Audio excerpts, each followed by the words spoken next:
Bonjour à tous, j'espère que vous allez bien. Après avoir terminé la partie 1 de notre projet d'intégration, aujourd'hui on va continuer avec la deuxième partie qui consiste à savoir euh, les étapes de création des tickets et des sprints. Avant de commencer, laissez-moi vous définir les tickets et les sprints. Dans un Jira, un ticket fait référence à une tâche, un bug ou une amélioration spécifique qui doit être traitée dans le cadre d'un projet.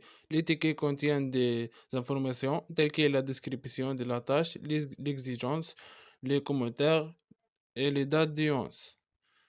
Pour la définition des sprints, on peut dire qu'un sprint est une période de temps définie dans laquelle l'équipe de développement se concentre sur la réalisation d'un ensemble spécifique de tâches. Les sprints sont généralement de courte durée, 2 à 4 semaines, et sont souvent utilisés dans les méthodologies de développement agile, telles que Scrum. D'abord, pour commencer, on doit accéder à notre projet Jira.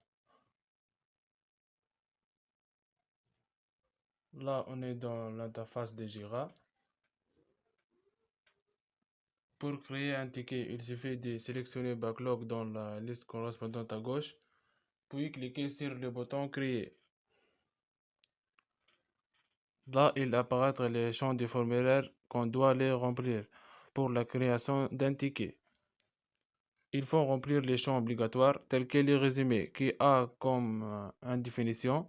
Le résumé est un libellé qui décrit la nature de la tâche, du bug ou de l'amélioration à traiter. C'est pour cela qu'on doit les remplir d'une façon claire et fiable. Moi, je vais saisir création de compte pour les champs résumés. Et en deuxième lieu, on va passer pour la description, qui est un élément important d'un ticket dans Jira, car elle fournit des informations détaillées sur la tâche, le bug ou l'amélioration à traiter. La description doit expliquer clairement les problèmes à résoudre ou la fonctionnalité à implémenter.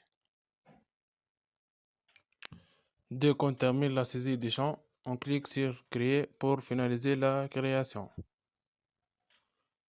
Maintenant, on va voir comment se fait la création des tickets de sprint dans Jira. Tout d'abord, on doit cliquer sur Backlog puis créer un sprint.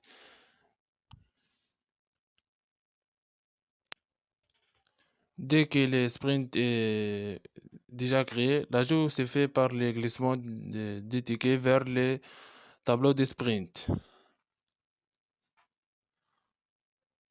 Comme ça, comme vous voyez.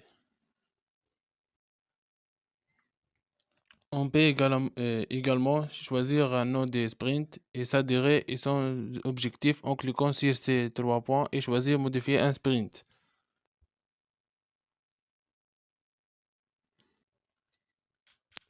Après la saisie, on clique sur le bouton mettre à jour et ça y est, la sprint est prête. Donc on est arrivé à la fin de notre travail. Dans cette partie, on a vu ensemble comment se fait la création du ticket sprint dans un projet Jira. Merci pour votre attention.